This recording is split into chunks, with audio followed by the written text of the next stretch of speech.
Introduction. In this day and age, it has become a common and accepted practice to unleash one's tongue and use it in the incorrect way. The ultimate loser of this attitude is the speaker, even if they obtain worldly things through this behavior. A narration found in Sahih Muslim, number 7482, warns that a person may utter a word which they deem insignificant, but it will cause them to sink into hell, further than the distance between the east and west of this world.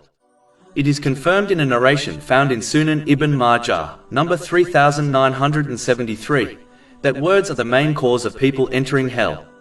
It is clear from the Holy Quran that each word a person utters is recorded, and they will be held accountable for it on the Day of Judgment. Chapter 50 Kaf, verse 18. He, i.e., man utters no word except that with him is an observer prepared to record. This should make it clear to all the significance of the words they speak, and the importance of constantly keeping their tongue in check. This is not possible to achieve without knowledge. Therefore, this book will discuss the different dangers of the tongue and how to avoid them. Types of speech. One should always remember that there are 3 types of speech. One should keep silent from the first type, which is entirely harmful. The second type simply wastes time, which will be a great regret on the Day of Judgment. This type is speech which is neither beneficial nor harmful. The last type one should engage in, which is beneficial speech. According to this structure, 2/3 of speech should be removed from one's life. Mind your business. The first danger of the tongue is speaking about things which do not concern a person. A person who adopts this attitude will be deprived of their precious time. Everything can be bought except more time. Wasting time will be a great regret for a person in the hereafter, when they observe the reward of those who utilize their time correctly. Even though some things uttered by a person who does not mind their business is not sinful, it is obvious they have lost out on using their time in a more productive way. This is the reason why the Holy Prophet Muhammad, peace and blessings be upon him, declared in a narration found in Sunan Ibn Majah, number 3976, that a person cannot perfect their Islam until they stay away from things which do not concern them. The definition of speaking about something that does not concern a person is if a person chose to remain silent from this type of speech, they will not be sinful, nor cause any harm by their silence. In reality, a person should not even speak about things which concern them, unless it is at an appropriate time and place. Ignoring this advice only leads to trouble for the speaker and others. Asking questions about things which do not concern one is a common problem found in society today. People often inquire about these sort of things, and force others who desire to keep things private to either lie, avoid answering directly through trickery, or they ignore them, which comes across rude. A Muslim should be more considerate, and only inquire about general things which do concern them. Those who dedicate their speech to things which do not concern them will be deprived of speaking about things which do concern them. And those who truly direct their efforts on things which concern them will not find time to speak about things which do not concern them. The latter are the successful who utilize their tongue in the correct way. If one truly reflected on all the arguments they have had, they will realize the majority of them was caused by someone speaking about something which did not concern them. Imagine how many arguments could be avoided just by avoiding this attitude. Unnecessary speech. The second danger of the tongue is extra unnecessary speech. In most cases, this is not regarded a sin. But as mentioned in the earlier chapter, it will cause one to waste their precious time, which will be great regret for them in the hereafter. In addition, extra speech usually leads to sinful speech, such as backbiting. One should bear in mind that their speech is in fact a letter which they write to Allah, the Exalted. It would be humiliating for a person to fill this letter up with excess words, which are of no benefit to them, or others in this world or in the next. In fact, the Holy Prophet Muhammad, peace and blessings be upon him, has advised in a narration found in Sahih Bukhari, number 2408, that Allah, the Exalted, hates when people utter useless words. It is clear from many narrations that the Holy Prophet Muhammad, peace and blessings be upon him, did not utter unnecessary words and showed a dislike for it. An example is recorded in a narration found in Imam Bukhari's Adab al-Mufrad, number 211. Therefore, it is the duty of a Muslim to avoid this trait, arguing. The third danger of the tongue is arguing with others. The Holy Prophet Muhammad, peace and blessings be upon him, has warned Muslims not to dispute with others. This is advised in a narration found in Imam Bukhari's Adab al-Mufrad, number 394. In most cases, arguing and debating with others only causes enmity to grow between people. In fact, one very rarely accepts the truth through argumentation. It is important to understand that there is a big difference between presenting the truth in a beautiful, kind and respectful manner and arguing with someone over it. This is why spreading the word of Islam should be left to those who have adopted the right characteristics. Arguing is disliked so much that the Holy Prophet Muhammad, peace and blessings be upon him, has promised, in a narration found in Sunan Abu Dawud, number 4800, a house in the outskirts of paradise for the one who gives up arguing, even when their opinion is correct. In fact, according to a narration found in Jami' at-Tirmidhi, number 3253, a person only strays from right guidance when they adopt an argumentative attitude. Chapter 43 Az-Zukhruf, verse 58. They did not present it, i.e., the comparison, except for mere argument. But in fact, they are a people prone to dispute. Constantly arguing, even if it's over the truth, can cause one to twist and misinterpret the evidence just to win a debate. This is evil, as it not only misguides the doer, but also those who are listening to the debate. A severe warning of the fire of hell has been given in a narration found in Sunan Ibn Majah, number 254, to those who seek knowledge in order to make others look foolish through argumentation and debates. In most cases, arguing is unnecessary and leads to further problems for everyone. It is better to ignore someone who utters falsehood instead of arguing with them, as their very motive is to incite an argument. Those who adopt this mentality only desire to show off their knowledge and superiority, which leads to the evil trait of pride. As confirmed in a narration found in Sahih Muslim, number 265, a person with an atom's weight of pride in their heart will not enter paradise. To conclude, the one who adopts an argumentative attitude will never find peace of mind, as they will be constantly fuming over those who challenge their opinions. If a person desires peace, they should give up arguing. Foul language. The next danger of the tongue is foul language. This habit is undoubtedly a sin. The one who is obscene and bad-mouthed is hated by Allah, the Exalted. This is confirmed in a narration found in Jami' at-Tirmidhi, number 2002. The one who angers Allah, the Exalted, is far away from His mercy and thus more susceptible to punishment in both worlds. Foul language is speech which contradicts modesty and good manners. It includes swearing and using shameless language. Wherever possible, one should reference something indirectly, rather than using shameless language. The Holy Prophet Muhammad, peace and blessings be upon him, has made it clear in a narration found in Jami' at-Tirmidhi, number 1977, that a true believer does not utter foul words. So the one who makes this their habit should review their faith and sincerely repent from this evil trait. In fact, using foul language has been indicated as a branch of hypocrisy by the Holy Prophet Muhammad, peace and blessings be upon him, in a narration found in Jami' at-Tirmidhi, number 2027. Replying to a shameless person is foolish and only leads to sins. For example, a person commits a major sin when they abuse their own parents. According to a narration found in Sahih Muslim, number 5973, this occurs when a person abuses another person's parents and the latter in response abuses their parents. A Muslim should strive to purify their tongue by only uttering sensible words, otherwise, they may speak a foul word which causes them to sink into hell greater than the distance between the east and west of this world. This is confirmed in a narration found in Sahih Muslim, number 7481. Cursing. The next danger of the tongue is cursing. This is when one supplicates for the mercy of Allah, the Exalted, to be removed from something or someone else. Only Allah, the Exalted, is aware of who deserves to be cursed and deprived of His mercy. Therefore, one should avoid this foolish habit. Cursing someone who does not deserve it is a foul act, and the one who desires the mercy of Allah, the Exalted, to be removed from someone else may find that it is removed from them instead. In fact, the Holy Prophet Muhammad, peace and blessings be upon him, has made it clear in a narration found in Jami' at-Tirmidhi, number 2019, that a true believer does not curse. The Muslims who have the habit of cursing are so disliked by Allah, the Exalted, that they will be deprived of being witnesses and intercessors on the Day of Judgment. Allah, the Exalted, will dislike showing them off to the rest of creation on the last day. This is confirmed in a narration found in Sahih Muslim, number 6610. Finally, a narration found in Sahih Bukhari, number 6652, highlights the severity of cursing a believer.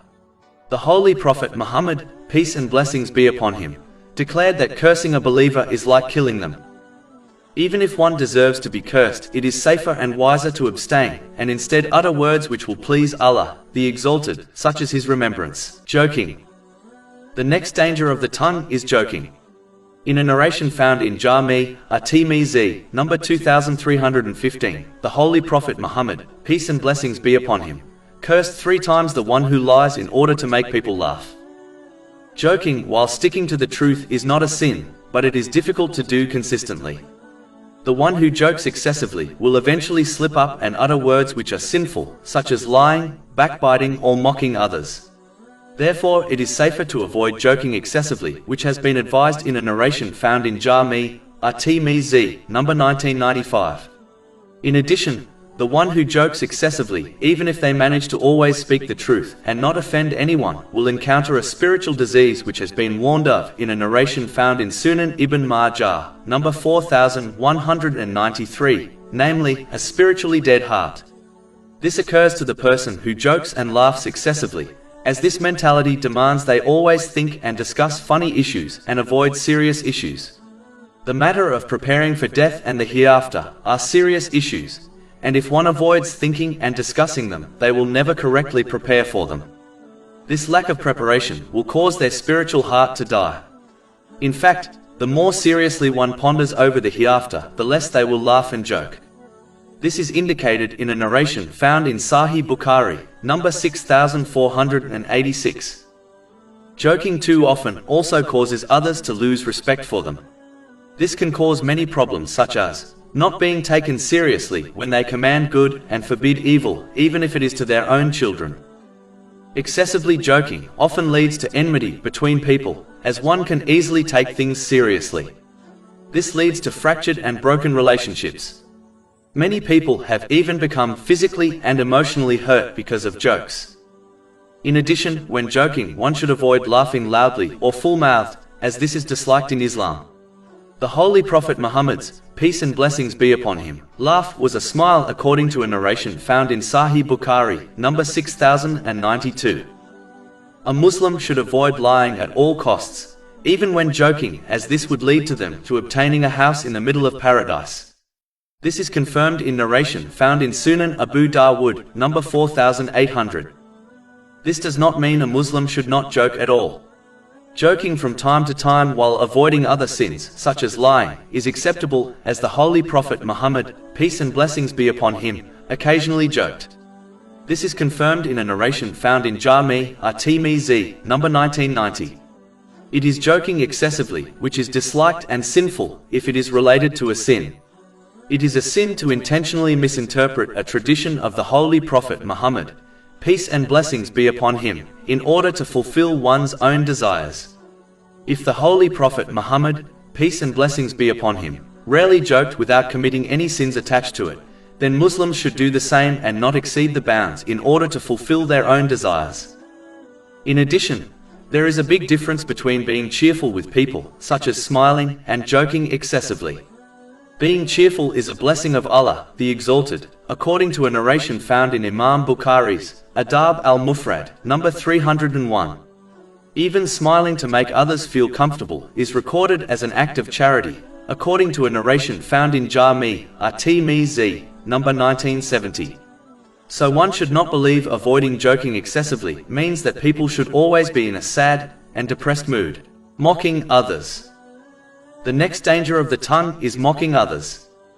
Mocking others occurs when one ridicules and highlights the defects of another, in order to cause others to laugh and look down at them. This can be done through actions or words. In most cases, this is a sin, as it involves degrading and insulting others. It is not a sin if the feelings of the one being mocked do not change negatively, and when sinful words are not used. This is extremely rare, especially in this day and age. Mocking has been prohibited by Allah, the Exalted. Chapter 49 Al-Hujurat, verse 11. O you who have believed, let not a people ridicule another people, perhaps they may be better than them, nor let women ridicule other women, perhaps they may be better than them. And do not insult one another, and do not call each other by offensive nicknames. The Holy Prophet Muhammad, peace and blessings be upon him, has warned in a narration found in Jami' at-Tirmizi, number 2505, that whoever mocks another over a sin the latter has repented from will not die until they commit the same sin. It is important for Muslims to avoid this characteristic, as it in most cases creates enmity between people, and this always leads to fractured or broken relationships. False promises. The next danger of the tongue is making false promises. The one who makes a false promise has the intention to break it, which is a sin, as it is a branch of hypocrisy, according to narration found in Sahih Bukhari, number 2749. A narration found in Sahih Muslim, number 213, adds that the person who behaves in such a manner has adopted an aspect of hypocrisy, even if they pray, fast, and claim to be a Muslim. The Holy Quran has made it clear all promises must be made with the intention to fulfill them. Chapter 5 Al-Ma'idah, verse 1. O you who have believed, fulfill all contracts. There is no sin on the one who fully intends to fulfill their promise, but is prevented from it for some valid reason. Muslims should strive not to adopt this aspect of hypocrisy, otherwise they may well be judged like one on Judgment Day. A Muslim should never act in a way which displeases Allah, the Exalted, even if it contradicts their desires or oaths. Unfortunately, some Muslims are extremely stubborn when it comes to keeping their word, even if it leads to the disobedience of Allah, the Exalted. For example, they may break ties with others over petty reasons and refuse to change because of a silly oath they have made. This only leads to enmity and fractured relationships. A narration found in Sunan an-Nasai, number 3876, warns Muslims not to fulfill their oaths in ways which displease Allah, the Exalted, as this oath is only for the devil. A Muslim should never be steadfast on the disobedience of Allah, the Exalted, as this is only stubbornness and has no part in Islam. A Muslim should instead be steadfast in the obedience of Allah, the Exalted, by fulfilling His commands, refraining from His prohibitions, and by facing destiny with patience according to the traditions of the Holy Prophet Muhammad, peace and blessings be upon him. This is true steadfastness and leads to the mercy of Allah, the Exalted. The following verse excuses those who do not intend to make oaths in their speech. In addition, this verse reminds Muslims of the foundation of Islam, namely, one's intention. This is what every action is judged on, and it will lead one to hell or paradise on Judgment Day. Chapter 2 Al-Baqarah, verse 225. Allah does not impose blame upon you for what is unintentional in your oaths, but He imposes blame upon you for what your hearts have earned. But nonetheless, a Muslim should not get into this habit, as it is disliked in Islam, as it leads to trouble in both worlds. Lying. The next danger of the tongue is probably the most common sin committed with the tongue, namely, lying. Lying is unacceptable, whether it is a small lie, which is often called a white lie, or when one lies as a joke.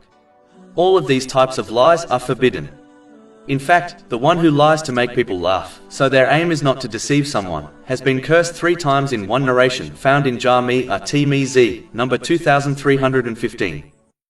Another popular lie people often speak, believing it is not a sin, is when they lie to children. This is undoubtedly a sin according to narrations such as the one found in Sunan Abu Dawud, number 4991. It is plain foolishness to lie to children, as they will only adopt this sinful habit from the elder who lies to them. Behaving in this manner shows children lying is acceptable when it is not acceptable according to the teachings of Islam. Only in very rare and extreme cases is lying acceptable, for example, lying in order to protect the life of an innocent person. It is vital to avoid lying, as according to one narration found in Jami' at-Tirmizi, number 1971, it leads to other sins such as backbiting and mocking people. This behavior leads one to the gates of hell. When a person continues to lie, they are recorded by Allah, the Exalted, as a great liar. It does not take a scholar to predict what will happen to a person on Judgment Day, who has been recorded by Allah, the Exalted, as a great liar. All Muslims desire the company of the angels, yet when a person lies, they are deprived of their company. In fact, the stench that is emitted from the mouth of a liar causes the angels to move a mile away from them. This is confirmed in a narration found in Jami' at-Tirmidhi, number 1972. Telling lies which spread to others in society is such a serious sin that according to a narration found in Sahih Bukhari, number 7047, if a person does this and fails to repent, they will be punished after their death to such an extent that an iron hook will be placed in their mouth, and their facial skin will be torn off. Their face will regenerate instantly, and the process will then be repeated. This will continuously occur until the Day of Judgment. To conclude, all Muslims should avoid all forms of lying irrespective of who they are conversing with, backbiting and slander. The next dangers of the tongue are sins which occur far too often in society in this day and age, namely, backbiting and slander. In a narration found in Sahih Muslim, number 6593, the Holy Prophet Muhammad, peace and blessings be upon him, explained the meaning of backbiting and slander. Backbiting is when one criticizes someone behind their back, in a way which would be displeasing to them, even though it is the truth. Whereas, slander is similar to backbiting, except that the statement is not true. These sins mainly involve speech but can include other things, such as using hand signals. Backbiting is a major sin, and has been compared to eating the flesh of a dead corpse in the Holy Quran. Chapter 49 Al-Hujurat, verse 12. And do not spy or backbite each other. Would one of you like to eat the flesh of his brother when dead? You would detest it. It is important to understand that this sin is worse than most of the sins which are between a person and Allah, the Exalted. This is because the sins between a person and Allah, the Exalted, will be forgiven by Him if the sinner sincerely repents. But Allah, the Exalted, will not forgive a backbiter until their victim forgives them first.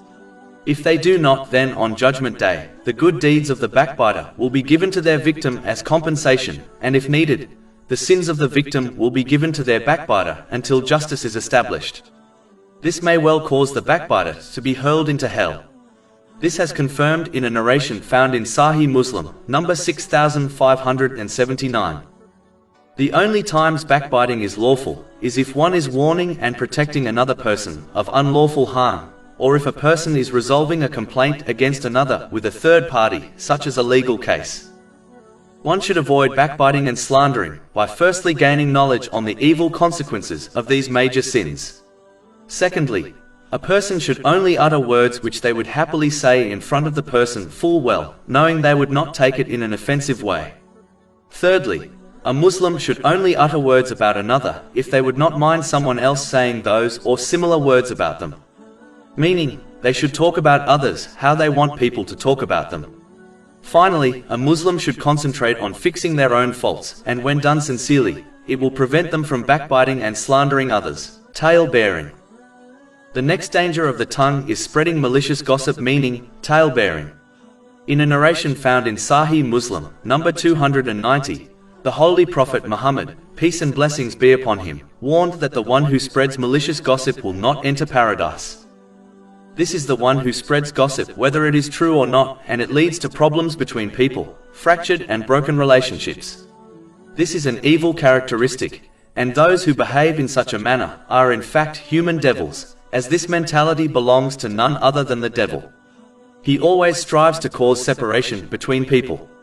Allah, the Exalted, has cursed this type of person in the Holy Quran. Chapter 104 Al-Humazah, verse 1. Woe to every slanderer, backbiter. How can one expect Allah, the Exalted, to fix their problems and bestow them with blessings if this curse has surrounded them? The only time tale-bearing is acceptable is when one is warning others of a danger.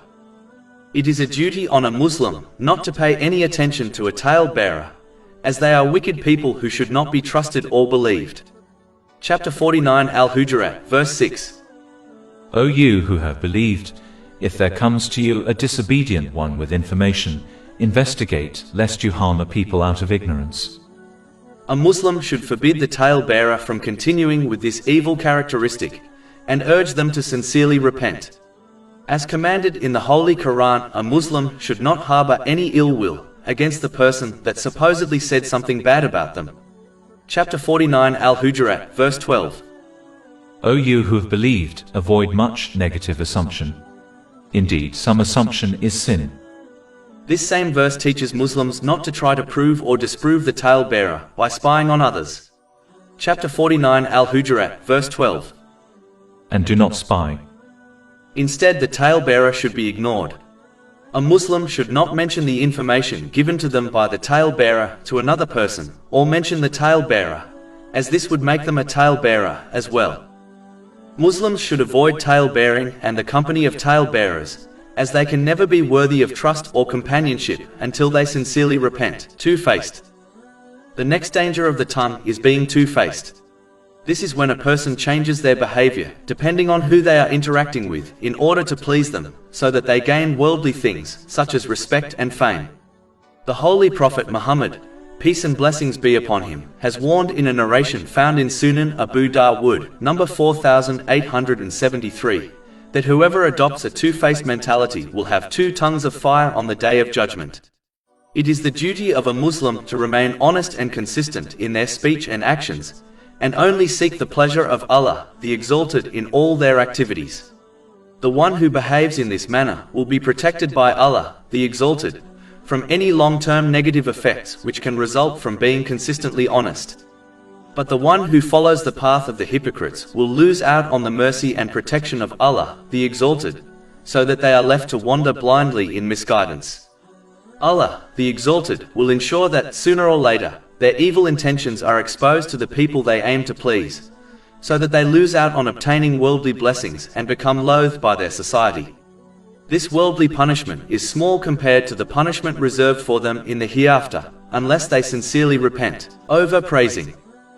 The final danger of the tongue is overpraising people. In a narration found in Sahih Bukhari, number 2662, the Holy Prophet Muhammad, peace and blessings be upon him, warned against overpraising others. This is a disliked deed, as it firstly can be sinful if the praise is based on falsehood.